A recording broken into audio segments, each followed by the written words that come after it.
carregando. Vou aumentar a tela inteira. Eu tinha falado, pessoal, segunda, que eu ia lançar para vocês as atividades na segunda-feira, mas eu tive problema com a minha internet, viu? Aí eu não deu para eu preparar e mandar, tá? Fiquei a tarde inteira sem internet, tava até falando com o Gustavo. E ontem eu passei o dia preparando as aulas dessa semana e da semana que vem, então e de tarde eu tive reunião da nós professores, então não deu tempo. Aí hoje eu vou preparar, como é o PET, eu não vou deixar para fazer sexta. Já vou adiantar e fazer hoje, tá? Aí hoje à tarde eu preparo e já coloco lá no Conexão Escola, tá? E aí vocês entram, façam, não façam as que já tá faltando, porque a partir dessa semana nós vamos pegar um pouco mais a sério em cima daqueles que não estão participando e tal, que o pessoal tá mesmo acreditando que é só fazer o PET que vai passar de ano. E não é, né? O PET é só carga horária. Que vai te passar de ano é a carga horária e a nota, né? E muita gente está esquecendo as notas, tá? E, pessoal, se você, eu não sei se vocês três já fizeram, tá? A avaliação diagnóstica, o prazo é hoje, tá? Então, se não fez, façam hoje, tá? Se não conseguir fazer pelo Conexão, faz pelo caderno e é, manda foto para o coordenador da turma, tá? Só para deixar avisado. Então, pessoal, nós vamos então falar da terceira revolução industrial, tá? Vocês já estudaram antes o que são as revoluções industriais, né? É aqueles períodos de grande inovação tecnológica, científica e tudo mais que de produção, né? Que é, vai ser um marco, né? Então nós temos três porque foram três períodos em que nós tivemos diferentes revoluções, né? A primeira revolução industrial lá entre 1700 e 1800, ela vai ser aquela em que nós temos o desenvolvimento das indústrias mesmo, né? O início, né? Até então a produção manual, manufatura, né? Produção individual e tudo mais. Aí nós temos a invenção das máquinas, né? Do motor, primeiro o motor a vapor e tudo mais, e aí com isso o desenvolvimento de maquinários como é, a, teares mecânicos, como tratores, como locomotivas, barcos a vapor e tudo mais, né? A segunda revolução industrial, aí na primeira nós tínhamos o principal tipo de combustível, o carvão mineral, né? A segunda revolução industrial, nós temos ali do fim da Primeira até o período ali da Segunda Guerra Mundial, quando nós temos o uso principalmente do petróleo como força de combustível, né, e tudo mais, e o desenvolvimento dos carros, dos aviões, o uso da eletricidade e tudo mais, né? E agora a terceira revolução industrial, que é a que nós estamos. Na verdade, alguns já falam que nós estamos entrando na quarta revolução industrial, tá? Então, essa imagem representa bem, ignore a minha cachorra latindo no fundo, a, a terceira revolução industrial, que o marco dela é o uso da robótica, tá? O uso de tecnologias mais modernas, a informática, a computação e tudo mais nas linhas de produção, tá? Então, lá, após a segunda metade do século XX, então lá depois de 1950, né, iniciou-se a terceira revolução industrial, que também é chamada de Revolução Técnico-Científico-Informacional, né? Então, por que que esse nome? Porque nela nós vamos ter o desenvolvimento de novas técnicas de trabalho, de produção, nós vamos ter o desenvolvimento científico, né, mais avançado, já não é aquela coisa de suposição, é algo bem fixado, né, e informacional, por causa da troca de informações devido ao desenvolvimento dos computadores, da informática e da comunicação, tá? Ele abrange o surgimento e a difusão de novas tecnologias e novos modelos de produção, né? Então a produção muda, né? Até então era uma produção é, usando principalmente mão de obra humana, no estilo lá do Fordismo, que é aquela linha de montagem do Ford, que você tem a linha de montagem, cada um fazendo seu serviço, parado ali no seu lugar, né? Então nós vamos ter um novo modelo de produção que agora não precisa mais do ser humano, nós temos robôs para fazer, né? Máquinas que fazem o serviço, né? Mudanças políticas, que é o período da Guerra Fria, né?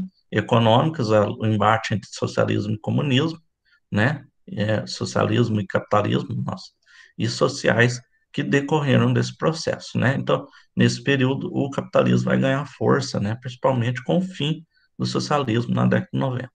Então, ele é uma classificação que compreende os conjuntos de processos de produção e organização do espaço geográfico, né? Então, assim como as outras, nós vamos ter essa transformação do espaço através da produção do ser humano, que atinge um nível muito maior do que nós tivemos anteriormente, por causa de todo o avanço tecnológico, né? Então, enquanto uma coisa que antes demorava a ser feita, era mais difícil, porque as ferramentas não eram tão avançadas, agora se torna muito mais rápido, né?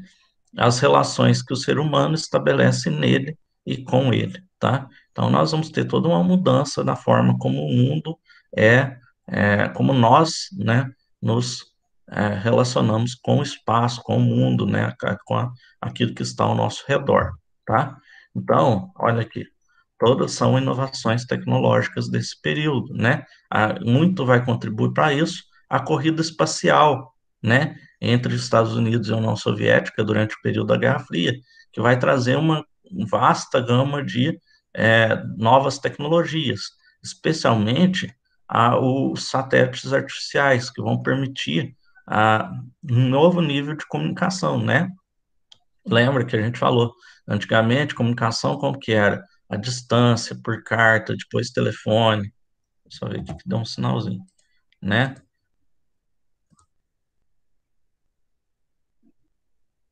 A Miri caiu, a Ana pediu para entrar, só um minutinho, viu, gente?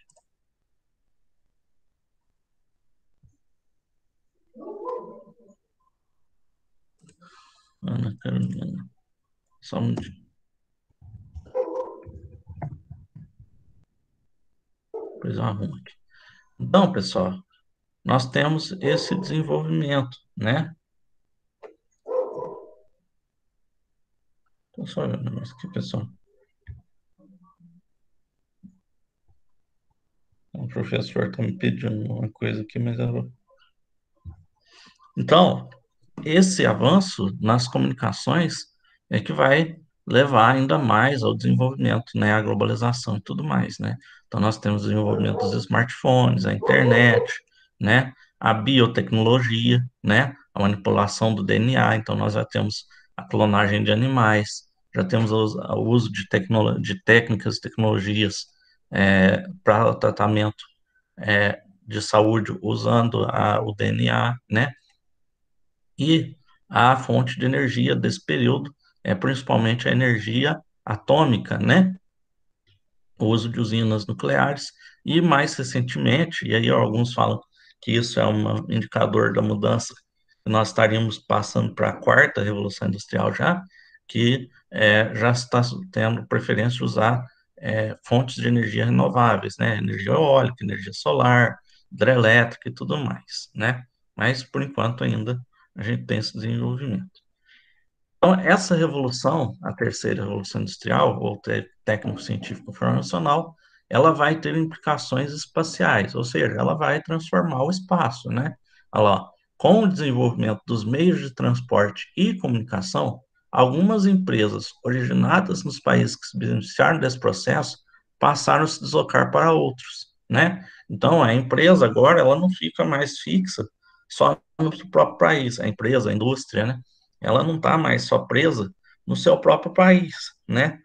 Já não é o suficiente. Então, muitas empresas, muitas indústrias, elas vão se deslocar para outros países, normalmente países desenvolvidos ou em desenvolvimento, para países subdesenvolvidos e em desenvolvimento, né?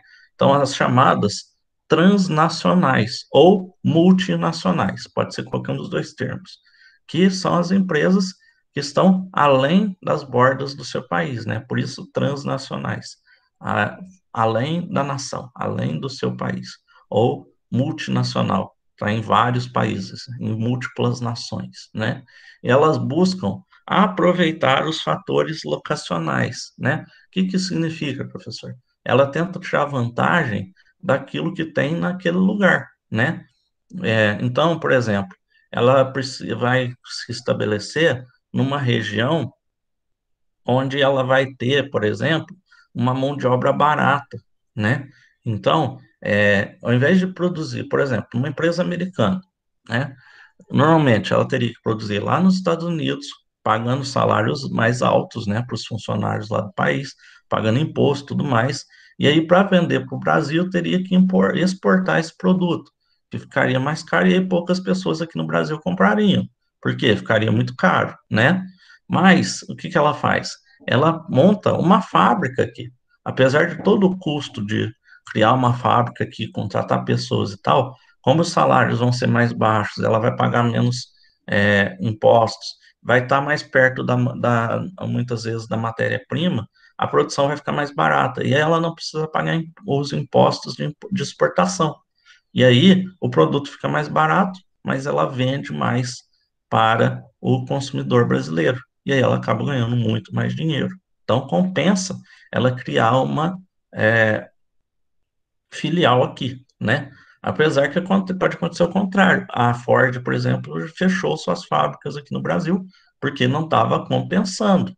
A economia do Brasil está em crise, nós não estamos, o poder de compra do brasileiro não está tão bom, então as vendas não estavam compensando ela manter as fábricas aqui. Estava gastando mais do que vendendo.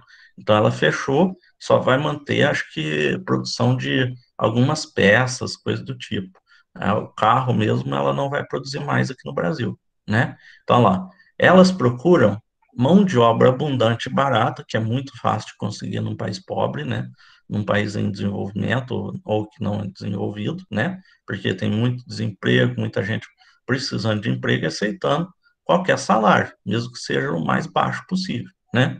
Não tem legislação trabalhista e ambiental flexível, né, que muitos desses países, principalmente por causa da corrupção, não tem uma lei tão severa, né, então ele pode pagar o mínimo possível, não dar direitos trabalhistas e tudo mais, e muitas vezes a empresa pode destruir mata, fazer escavações e tal, sem problema, né. Reserva de recursos naturais, porque ainda não foi muito utilizado, são países que não têm uma indústria forte, depende mais muito de agricultura, então ainda tem esses recursos, essa matéria-prima em grande quantidade, né, diferente dos países originais. Incentivo fiscal, né, porque aí vamos pôr lá, o prefeito da cidade vai lá, ó, você pode colocar aqui, eu vou te dar, é, você não vai ter que pagar imposto, mas aí você me dá uma ajuda de custo aí, né? Então eles pagam uma propininha ali e o cara, a prefeitura, o governo estadual, não sei o que lá, não cobra imposto deles. Ou então coloca um imposto bem baixinho só para dizer que está cobrando, né? Infraestrutura de transporte e energia, muita cidade vai fazer o possível e impossível para dar isso para eles, né? E o mercado consumidor, né? Que as pessoas vão querer comprar, porque não tem ainda aquele produto e tudo mais, é algo bem visto, né? Principalmente considerando as marcas, né? Olha que todas são marcas internacionais, todas são, todas são é, empresas multinacionais, viu, pessoal? Olha para vocês verem. Inclusive, algumas vocês vão pensar, mas é em rede social. Mas hoje em dia, até mesmo as empresas de informação, redes sociais, olha lá, Facebook e tal, são consideradas empresas, porque tem trabalhadores, eles têm desenvolvimento de tecnologia e tudo mais, e tem escritórios, tem coisas no Brasil mesmo, tá? Em outros países, né? Então, ó, a maioria que a gente conhece, né? Mesmo que não tenha aqui na nossa cidade, a gente ouve falar, né? Quem nunca ouviu falar de um McDonald's da vida, né? A LG. Aqui esse Wii é o antigo modelo da Nintendo, né? Essa imagem deve ser um pouquinho antiga. Mas vocês veem que tem todas essas marcas estão presentes no dia a dia das pessoas, direta ou indiretamente, tá? Então, ó, e o Brasil mesmo tem suas empresas transnacionais ou multinacionais. Aqui ele nos dá, ó, nesse mapinha, cinco delas, as cinco principais, né? A Petrobras, né? Que ela, ó, nós temos filiais no Equador, em Portugal, aqui na África, em Angola, né? Olha lá, a Embraer, que tem na China, a Gerdau, que é produtora de aço, tá, gente? Na Argentina e nos Estados Unidos, é a maior produtora de aço do mundo. A Ambev, que é produtora de bebidas, né? Que nem a maioria das cervejas do Brasil é produzida pela Ambev, tá? E a Vale, Vale do Rio Doce, né? Lá no Canadá e na Austrália. Então vocês veem, ó, quantos países têm filiais de empresas multinacionais brasileiras, tá? Então até o mesmo Brasil tem, tá? Mas é claro que não é nem de longe o que tem mais, né? Seria os Estados Unidos e hoje em dia a China também tem tido muitas empresas. Inclusive estava para vir uma empresa multinacional chinesa aqui para cá, para Guaxupé. Produtor, eu não lembro o que, que eles produzem, se é ferramentas, o que, que é. É uma coisa assim, eu não lembro o que, que é exatamente, tá? E aí, pessoal, deixa eu só ficar de olho na hora aqui. No continente americano, né, nós temos dois países que são de elevado desenvolvimento econômico, mais utilizados, é, e que os outros países acabam sendo independentes, né, os Estados Unidos e o Canadá. É, na maioria dos países, nós vamos ter predominância de indústrias têxteis, né? Aqui na América do Sul, falando especificamente na América Latina, né? Porque ele pede para a gente falar isso, né? Então, ainda está no nível mais anterior da atual revolução industrial que nós temos hoje, né? Então, tecnologia baixa, produtivo, mão de obra barata, né? A produção agropecuária também. Então, a, os países aqui da América Latina e da África, eles ainda não estão em totalidade dentro desse desenvolvimento técnico-científico, tá? É, apesar de, por exemplo, o Brasil, né, há alguns exemplos, como o Brasil, por exemplo, o México, já terem esse desenvolvimento, principalmente a partir da década de 70. Aí vocês verem, no mundo foi a partir da década de 50. O Brasil só a partir da década de 70, tá? Então a gente está sempre atrasado em relação aos outros países, tá? Hoje, principalmente, esse avanço tecnológico, ele acontece na agropecuária, né? Então a gente vê, quando a gente vai lá na FEMAG, a gente já vê lá o uso de drone, né? Na última que nós fomos, tinha lá o drone, o pessoal mostrando, fazendo demonstração do uso de drone para fazer, lançar defensivo, né? Essas coisas, né? O trator que usa GPS, então você não precisa ter o motorista, né? Perdão. Então, vocês podem ver aqui, ó, nessa imagem, o cara está com o tablet controlando tudo, e olha lá, as máquinas sem motorista, né? Sem pessoa dentro. Porque tudo feito por GPS, olha lá, um mapinha, mapeado com as linhas do GPS. Então, é o futuro, né?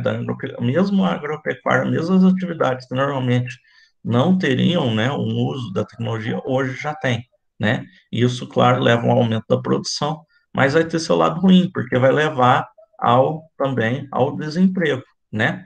Então, lá, o setor terciário compõe parte expressiva da economia dos países, né, ocupando a maior parte da população economicamente ativa, aquela que trabalha, né?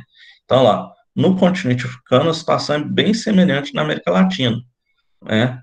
60% da população trabalha em atividade agropecuária, só que muitas vezes ainda sem esse desenvolvimento tecnológico, né?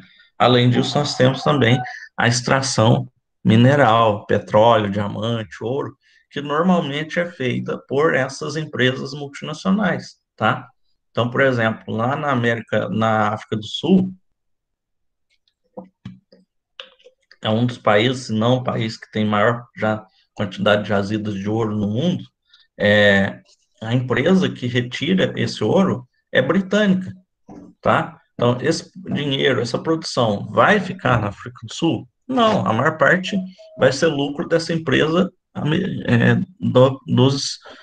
da Grã-Bretanha, da Inglaterra. Então, a maior parte desse dinheiro vai para a Inglaterra, tá? Em muitas coisas acontecem isso, tá? Em muitos processos de produção que nós vemos assim industrial, acontece isso. O país que tem lá, ele não tem a capacidade. Então, é uma empresa estrangeira, né?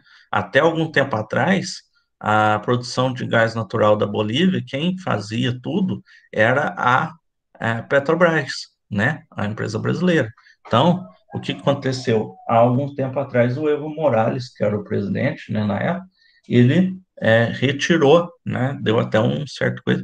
Ele pediu, fez a Petrobras sair e acho que ele estatizou, né? Essa produção de gás natural, né? Em muitos países ainda acontece isso. Uma empresa lá americana, russa, chinesa ou europeia, né, de algum país da Europa, vai lá, faz um acordo com o governo, né, de pagar, mas a maior parte da produção e tal vai para esses países de origem, né?